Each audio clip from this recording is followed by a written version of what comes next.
Okay, my friends, Roger once again. The most important thing you're going to do today is watch this, and the most important thing you may do for the whole rest of your life. This is an ICU nurse, an intensive care unit. She's a nurse, and she's been in there, and she's talking about sepsis, which is a systemic attack on your body, on your whole entire blood system. All right, and they attack it with extremely massive doses of vitamin C, and pop, they pop up and they're good. And virtually that's the only thing that can cure that. My father-in-law died of sepsis, exact same thing. He went in the afternoon, he was dead in the morning, because it's a massive attack and they don't know what to do. They start giving you all kinds of things, it doesn't do any good. Now, here's what I have discovered in my work on this COVID. Now, here's the deal, all right? All health that happens in you is from viruses. But a virus and an enzyme is the exact same thing. It is a chemistry set designed to go break things up. The viruses go break good things up you don't want them to break up. The enzymes go and break up things that you need to break up and flush out of your body, or to do whatever chemistry you need with them. These are the good guys, these are the bad guys. They're all performed, we call them viruses. They're nothing more than chemistry sets. They're not alive, they don't consume anything, they go out and they attack other chemistry. Now, so enzymes are nothing more than chemicals, and there's thousands of them. And where do they come from? Bacteria create them. Bacteria live in the membranes. They respond to whatever is coming down to attack them. They create the enzymes, they create slime, they eat the stuff that's going by, they live there, and that's their function. They create a certain specific exact enzyme which attacks chili sauce. Now, they're created by bacteria. Now, the bacteria write programs. So, in other words, the bacteria don't go out and bite them. The bacteria literally create programs. They are programmers. They see, they sense, they're little sensors. They sit down and say, hey, what's going by there? What is that? Ooh, I can't smell it. Well, that's okay. Never mind. Let it go by. Oh, boy, that's going to be a real problem. Write a code. And they write a code. Seriously. They write a code. That code is in this form of a chemical package, C6H12O6. Now, that, and I call that a bacterial program code. So far, you got nothing to fight yet. Your bacteria has sensed you got an issue. They are the good guys. They are your protectors. They are your first line defenders. They have written a code. They say, take this down to the guys that are going to make the chemicals. And they say, where is those guys? Well, they're right in that area. Bring it down to these particular cells. They go down to the cells with another code that's still attached to this bacteria. It says, I want to attach to a liver cell. I want to attach to a tendon. I want to attach to the filament that attaches to tendon walls. And that is the issue here with your lungs. It's the filament that attaches to the interstitium balls inside your lung tissue. Now, you have interstitium balls everywhere in your entire body, but that same interstitium ball string has to have a different chemistry. And it's only attacking the ones in your lung.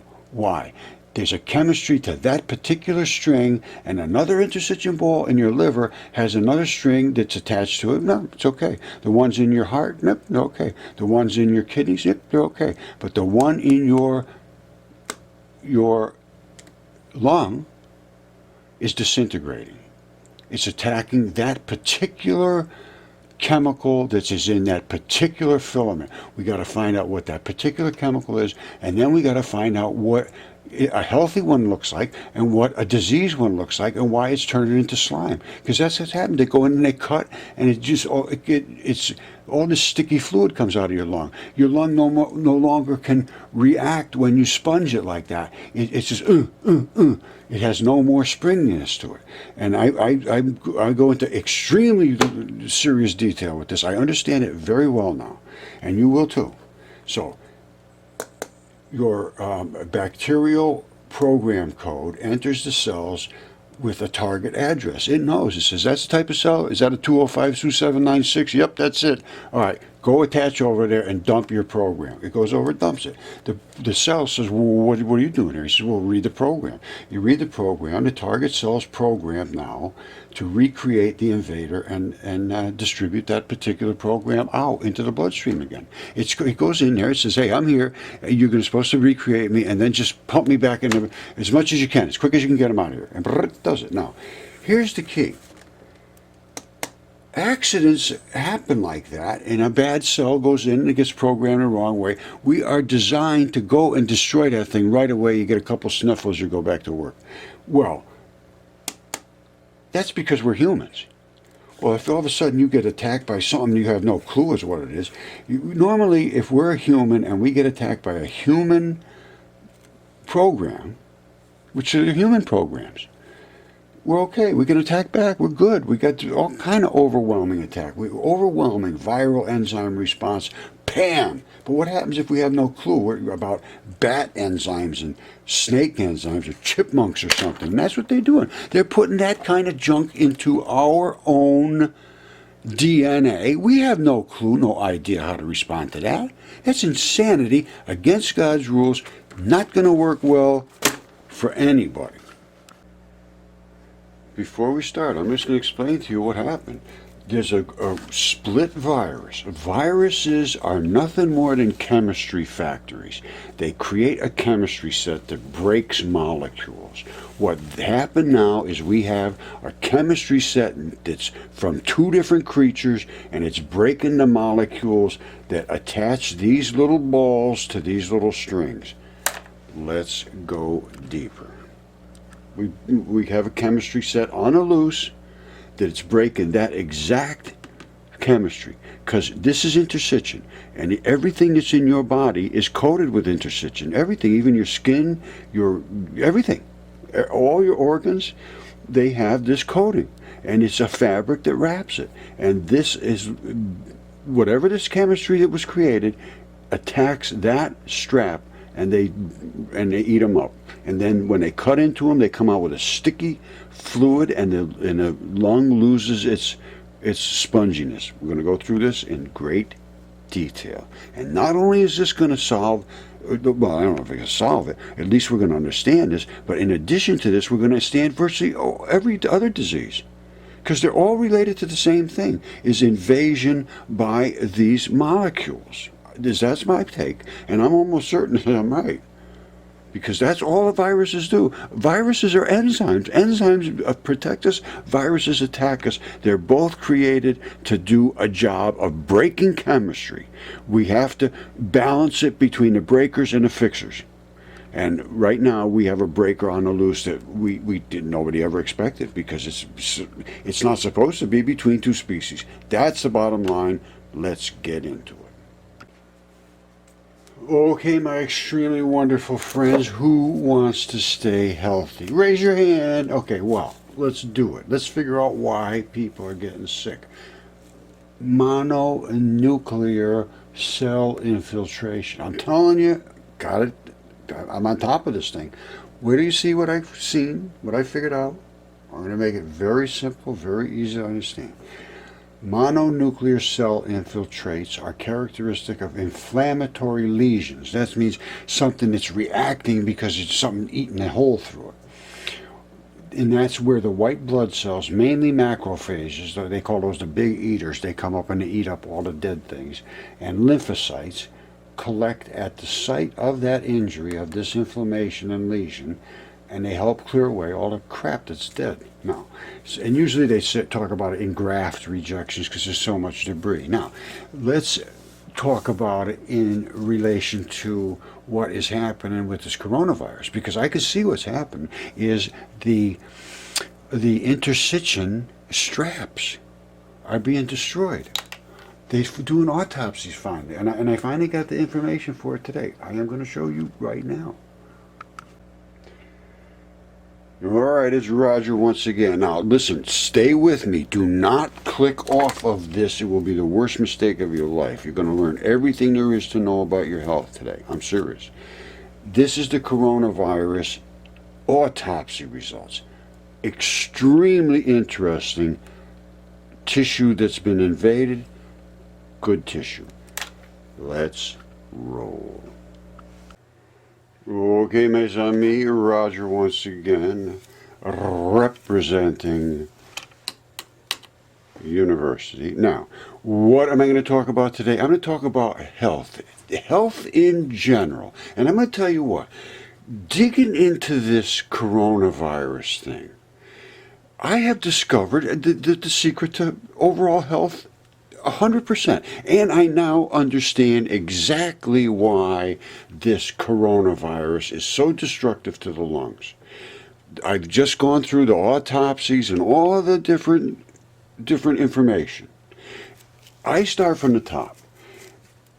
We're going to go through ligands, we're going to go through chemistry, we're going to go through what is a coronavirus? What is it? What does it look like? How is it made? What's it made out of? What's the difference between that and a norovirus? What's it, and it's very simple to go through these things. There's not a whole lot of activity going on here that we have to look at. Now, let's look at some autopsies, and I'm going to explain to you precisely what this disease is doing and that they're missing. Okay, what I was just showing you before is this interstitium, and this is it right here. Now, what are these balls? Those are those little dark colored balls, and these are the straps that run around them. Now, their artist rendition of what this is pretty close. This is actually truly what it is. Now, this is abraded so that we can see the balls and the straps. In this position, the skin is in its compacted, nice, tight, taut position. Now, what happens here? The skin is stretched. You see the stretching? That's the interstitium. That's the balls, but the balls stay. Now, you see the balls? This has been abraded, like sandblasted. So the straps are the weak spots. The balls, you can see, remain. So what does that tell us about the interstitium? It causes a spongy effect. Let's go to the autopsies. I'm just going to let it play, and I'll comment. He's saying that the secretion from the patient was very sticky. Now, this is the first one that was done. It says usually when you get a flu, you get a real liquid. It's like a clear nasal mucus. Now, this is different.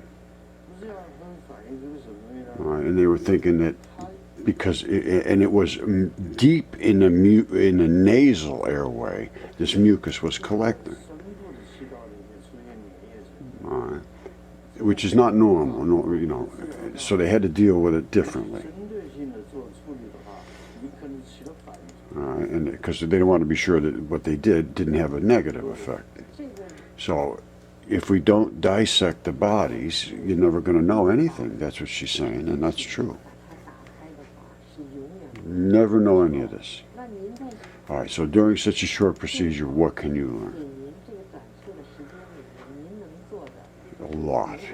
Now wait, here's going to be the keys. Here's the keys that I'm looking at. The color of the infected lungs. What is the color? Because I look at the color of everything to determine what the chemistry is. This is all it is chemistry. Now, so what is the color of between that and the healthy ones? What is the texture? Again, chemistry, structure, integrity, collagens, keratins, all of the fibers that build your body, immediately they start to change when they're invaded or being destroyed or being built. So he could touch them, he could feel them, he could tell. And guess what he found out? See, he could press the lungs. Now, he could see if there was anything coming out of them. Now, here's where I think he made a mistake, though. I'm going to explain. So it says, are these pieces of information important? Absolutely. Very important. Now, when he pressed a healthy lung, it feels like a sponge. Here's the key. And here's what we're going to target in on, because this is what the damage is. So it feels like a sponge, if it's healthy. He says it because it contains air. That is not the reason. It is because of these interstitium balls. But they will repopulate the lung with air. So yes, he's right, but it's not because of the air, it's because of the interstitium balls. So let's keep going. It contains air. Well, that's not exactly the reason. But if we touch a lung that was infected by this coronavirus, it's nothing. It's hard almost. The lung changed. It's structurally changed. Something displaced inside. Is the finding very important? Absolutely. This is the reason you're getting sick. Now, so if you don't conduct the autopsy, you cannot find these things out. You're never going to know that. So now we know what's going on. It's hardening up the lung, and it's turning not into the sponge. And that, to me, is because of this. All right. My contention is that these little fiber with the little dots are the anchors that hold this so that it's flexible, and they're like this. When you breathe in and breathe out, if it compresses, it does that, but it automatically springs back. You see it? And the ball holds it in place, so it can't move. It goes like that, and it comes back. And the fluid goes either flat or whatever. So but the spongy effect, and it opens back up automatically. All right? These are being rotted away by some kind of an enzyme, which is a virus, and it's something that the body doesn't recognize, and the chemistry comes out to just break this. That's all there is to it. And I could show you in a lung here where I do the soft tissue fossils, but they're exactly the same. I could show you identical same structure, and I have probably already, or I will soon. All right, this was on April 7th. I did this corona dry cough is the key. And then I started to work it deeper and deeper, and now I pretty much understand why you're coughing and what is actually the tissue damage that's happening. Now we have to determine why is it attacking just those interstitium, because you have interstitium in everywhere in your body. So there's a difference between the interstitium in every one of these different types of organs. They have a different chemistry. That's what it should be looked at right now. And here's how I'm going to explain it to you. These have interstitium. This has interstitium. Everything has interstitium. It's the fabric that coats everything. And I'm going to show it to you in a microscope. And I already shown you how it is actually abraded, what it looks like after it's abraded. Now, this is the one that's being damaged. The interstitium that's in the lung tissue. The actual lung tissue. And I'm going to show you this in a microscope. This is also exactly like that lung right there. Identical. Except it's a rock. Now, this is what I call this, and I can't say this name because they don't like it being said. So I had to start my own university to bring the truth of this matter forward. So that's where it is. You should come up and join. It's on oh boy, it's on YouTube, and it's on Facebook. Now, so here's your lung. The tissue that is related to the interstitium for this particular lung tissue is the one we're dealing with. The tissue that you got interstitium here, it's not a problem. Interstitium here, no problem. Here, no problem. Over in your kidneys, maybe no problem. Everything's coated with it, so why is it here? Some people have it on their face. They have a problem with the skin on their face, the interstitium. They have a problem with, it can act up in every area in your body. And it is being attacked by something. This is what we need to find out, what's being attacked by. Let's look at the autopsy pictures. Okay, my friends, this is a patient that died at Wuhan, and I'm going to just go over the statistics of what happened, because it goes 5 minutes of extreme details, and you should come up and watch it. It's called Coronavirus Autopsy Report Analysis by Dr. Mike, COVID-19 Autopsy. We're going to get into it deep of the actual autopsy pictures and so forth, but I'm going to explain to you what the whole deal is here. This patient was 50 years old. He went to Wuhan on the 12th of January, apparently. He started to get a dry cough on the 14th. He didn't go to a clinic until the 21st, and he had fevers and chills and shortness of breath and cough and so forth. They put him on oxygen and some drugs that they give him for, chest problems and so forth. Now, his white blood cell count was low, his lymphocytes were low, his AST was high, which is a liver thing. Now, on day 12 of what they consider his disease, his fever was okay, but everything else was getting worse. Now, they had him on 50% oxygen, 40 liters per minute, which is, pretty good. And his oxygen O2 rate was up at 95%. It was okay. And you want to be above 92, they say. So on day 14, his oxygen rate started to go down, and then they put him on 100%, 40 milliliters, 100% oxygen, 40 milliliters per minute. But his oxygen rate still kept going down. O2 went down to 60%. So oxygen rate dropped to 60%, way too low. He had a heart attack. His heart couldn't hold up to trying to move it, probably, or whatever. His heart went bad. But the heart is not bad. The heart goes bad from he can't handle the workload, I believe, because when they did the biopsy, here's what they found, and I think it'll go through it in a minute. But his heart was okay. His liver had a problem, but they think it might have been the drugs they were trying to give him. And his lungs, that's where we're going to go to now. Let's start right here and listen to what he has to say. This guy's fabulous. Given epinephrine. Unfortunately, they weren't able to revive him. They soon did an autopsy after his death, and the biopsy samples were taken from his heart, from his liver, and from his lung. His heart was essentially normal. The liver biopsy of this patient showed... All right, don't forget, he died of a heart attack. But his heart was okay.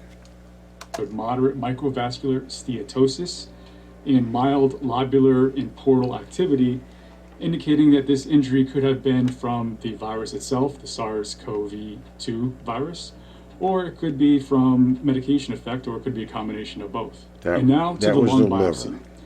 Now the lung. Now, here we're in the lung. This is where we're going to be talking about the interstitium. I showed you the other balls that had the nice little straps, and they pull and they do all this. Well, here's what's happened to the problem with this guy. His interstitium is going bad. It'll show you some good stuff in a second. Examination of lung tissue showed diffuse alveolar damage with cellular fibromyxoid exudates, along with desquamation of pneumocytes and hyaline membrane formation. Now that... This is the kind of detail they went for the first 6 minutes. That's why I cut it out. But, I mean, this is what you need to know. This guy is good. I like this guy. Now, let me just back up a second because I interrupted him. But this is the kind of detail we're going to be thinking about. All right, so here we go. He's saying this is an issue. Here we got problems. Yes. And that is the interstitium, as I showed you. Alveolar damage with cellular fibromyxoid exudates, along with desquamation of pneumocytes and hyaline membrane formation. Now, you're going to hear him say the word interstitium. Now, you listen, you'll hear it. Now, that's a lot of medical jargon. These findings are consistent with acute respiratory distress syndrome. Interstitial There it is. Ba-da-bing, ba-boom, ba-da-da-da-da-da-da. There are the things that I showed you. These are normal working interstitium, I believe. This is the one where we have the damage. Mononuclear inflammatory infiltrates dominated by lymphocytes were found in both lungs. They were multinucleated syncytial cells and atypical large alveoli characterized with prominent nucleoli consistent with cytopathic viral-like changes. So in English, basically the findings were consistent with viral infection in the alveolar areas. These pathological features of COVID-19 greatly resemble those of the SARS and MERS coronaviruses. Now let's talk about giving someone methylprednisolone or solumedrol for acute lung infection. All right, this is extremely technical. However, the point I am going to make is this right here. Now, let's look at the, damaged, undamaged. Now, let's go look at what it looks like in reality. All right, this is absolute must to be seen. This goes back a few years. They only have 272 subscribers. This is an ICU nurses discuss vitamin C therapy for sepsis. My father-in-law died of this, and I think he could have been saved. I understand this now because I understand the chemistry of vitamin C. Now So listen before to we this. started this vitamin C protocol, we would have septic patients come in and they would have multiple comorbidities. They would be critically ill. They would be maxed out. All right, sepsis means that your entire bloodstream is being invaded by some kind of toxins that can't get out of your bloodstream. They're just totally overwhelming your system so badly that you just die. They invade other tissues, and I can't be more specific than that, but it's just an overwhelming bunch of chemistry. That's all it is. On several pressors. Antibiotics would be infused, blood cultures, etc. We would basically be giving them life support. We would just go day after day. Their kidneys would get to the point that they would fail, and we would have to do around-the-clock dialysis on them. And I mean, they just weren't getting any better in any length of time. Would come in, their pressures would be really low, elevated heart rates, just on death's door. That was kind of our situation beforehand, and it was pretty difficult. Dr. Merrick came on in with his vitamin C protocol, this finder of information, and he wanted to start giving patients vitamin C infusions, steroids, and other vitamins as well. I think a lot of us here were a little skeptical about Dr. Merrick's study. We're kind of like everybody else. This had to be some sort of fallacy. It just seemed too simple. And remarkably, our patients were getting better. We administered early on to some of our patients, and they started to turn around quickly, like within 12 hours. We thought it had to be a fluke. But then we started having patient after patient after patient that just had these remarkable results. They would be at death's door, and 12 hours later, they would be like 50% better. 24 to 48 hours later, we literally have seen patients walk out of here we did not think would leave. And now we're still working hard, and we're seeing better outcomes, and we're not coming into work the next day and our patient has passed away. It sounds unbelievable until you experience it, but once you do, sorry, I get goosebumps now just thinking about how these patients get so much better so quickly. Now, why is this not known? Why is this not understood? I looked at the chemistry. I could fully understand it. It's absolutely elegant. You know, here's the crazy thing. I'm looking at activated charcoal because they give it to people to draw out poisons out of them inside their gut. And they say you don't absorb this. Well, I'm trying to think, how are you going to get charcoal? How are you going to get, carbon into your bloodstream? Look at this. Vitamin C, ascorbic acid, water-soluble carbohydrate. Listen, here's what it's made out of. It's 100% carbons and then a bunch of hydrogens. These OHs are extremely aggressive molecules. This is just amazing. It says relatively large amounts of vitamin C are required in an adult man is said need about 70 milligrams per day. So you need a lot of this. Citrus fruits, fresh vegetables are the best source of vitamins because vitamin C is easily destroyed by reactions with oxygen. That's what it does. It's going in there and it's trying to remove all these. It's an antioxidant. Especially in neutral alkaline solutions, elevated temperatures is difficult to preserve in foods. The vitamin is added to certain fruits to prevent browning.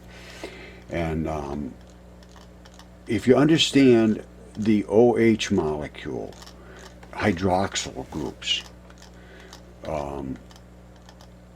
they're extremely aggressive molecules, and that is what is in this vitamin C. Let's see, vitamin C essential for synthesis of collagen. You have to have it. Collagen is the stuff that makes these things that we're talking about, the tendon ball anchors. It's a protein important in the formation of connective tissues. It acts as an antioxidant. It does all these things, protecting against damage by reactive molecules called free radicals. They're floating around. The C wants to attach to them. The vitamin also helps in stimulating the immune system. It's absolutely amazing what this thing can do. It has been shown in animal trials that vitamin C has some anti-carcinogenic activity. Well, I'm looking at it in a whole different light. I didn't even think about vitamin C, to be perfectly honest with you, until I thought about it. And then there it is. Because I like castor oil. Castor oil is, I think it's 18 carbons with an OH, with the same thing, OH group on, I think it's the 12, hold on, 12 carbon. Okay, yes, it's exactly what it is. It's 18 carbons with a hydroxyl group on the 12th carbon, which makes it, I say extremely reactive. It's not extremely reactive. It's extremely, it makes everything work with other things. And it makes it pretty much watery, really, is what it makes down to. Hydroxyl group, OH, H2O, it's just another H. So it makes things turn into fluidish things where they can rub up against other things. So let's look at castor oil and its chemistry. Let's see. Well, let's look at this. All right. Well, this probably won't make much sense to you, but it's, well, you can see, anytime you see this without anything next to it, it's a carbon. And these are all carbons with an OH. Like, these are the different types of castor oils in the fatty acids. So, it's the remarkable constant composition castor oil fatty acids shown below. So these are the different acids that are in these fatty acids, but that's that OH group. All it is carbons and OHs. So it's a pretty powerful oil, and it goes right into you. It is the only source of an 18 carbon hydroxylated fatty acid with one double bond. Like I said, it might not make sense to you, but it gives you, it invades and it lubricates, and it has a lot of carbon. Now, I don't know if the carbon ends up getting free in there because it's a fatty acid. I don't know. But I could tell you one thing. Vitamin C is literally just carbon as far as I could determine. I'll show you what I mean. Well, maybe I already have shown you, but vitamin C is, I think that's a powerhouse. All right, I'm just going to wrap it up here. Remember now that they had extreme success using extremely high doses of vitamin C intravenously. Now, my father-in-law died of sepsis. He went in the afternoon. My wife took him to the hospital thinking he was really tired and run down, but next morning he was dead from sepsis. Now, she said that happens to them all the time, and then this doctor came in, new protocol, high doses of vitamin C, boop, they're walking out of the hospital in 2 days. Now, that's if that's not consistent, everybody should at least looking at that. Now we're talking about how do you get a virus. Well, a virus isn't even like a sickness. It's a chemistry kit that's made in your body to do something, to break something. Well, these new viruses, this corona is a chemistry kit made for a half of a bat and another, I don't know, a chipmunk or who knows what it is. And then the damn thing attacks you. And you can't fight back at it. You never had any chipmunks inside you before. It's the kind of thing that's going on. They're doing crazy things because this particular animal can live underwater for a month or something. So maybe we have a couple of his genes where we're good to go. We could go underwater for a couple of days. This is the kind of things they're doing. It's absolute insanity. And I mean, it's insanity, and it's against God. I'm telling you that right now. This was not meant to be, my friend. You can laugh at me all you want, but I'm going to tell you what. There is a God, and there is rules, and that is one of them you do not want to break. All right, I have to be perfectly honest with you. I have lost track of what I was doing. But what I'm going to do is show you, this is the lung tissue, and interstitium is in this lung. It's completely this, exactly like this, through and through. These little interstitium balls with these springs. Now the springs are just like this. There's a ball right here, let's say, locking that spring in, and as you compress your lung, it flattens out the lung, and then when you let your air out, it pops back up and fills these. And I might have already said this 3 times. I can't remember. I got to be honest with you. I've lost track. Now, I want to show you what's in this lung, these balls and straps up above here, just really quickly. And again, I might have done this 2 or 3 times already. I have no clue. I cannot remember at this point. Whoops, I got to turn the light on. All right, you see the little balls here and there? See those little balls around there? And the rest of it is lung tissue. I'm going to put some more light.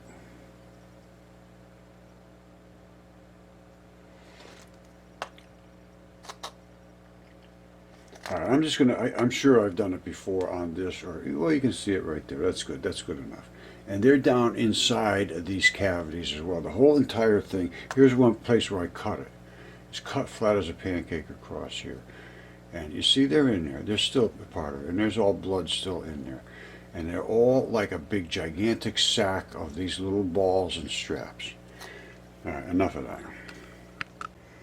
All right, don't forget, these are fossilized lungs, so that's what it is. But inside this entire lung is this structure, and then there's big cavities in between these. So, and when you breathe in, it opens up, and these things, they actually compress all over in here. And then when you breathe out, they expand back open and open up the air passage to get the next thing in.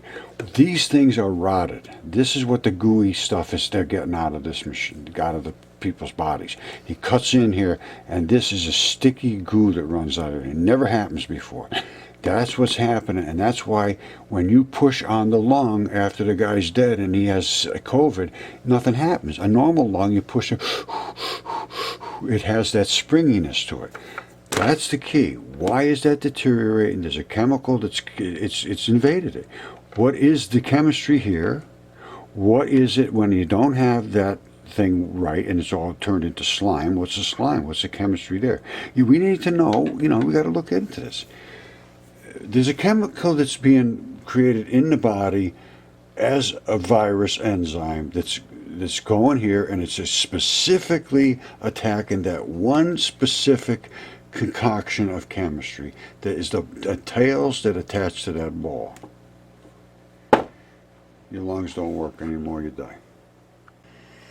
Okay, what the hell? Everybody's jumping in on the 5G thing, and they're right to do that, because 5G, originally it was 1G, 2, 3, 4G, used 1 to 5 gigahertz. That's not devastating, I don't think. 5G is between 24 and 90 gigahertz. Well, guess what?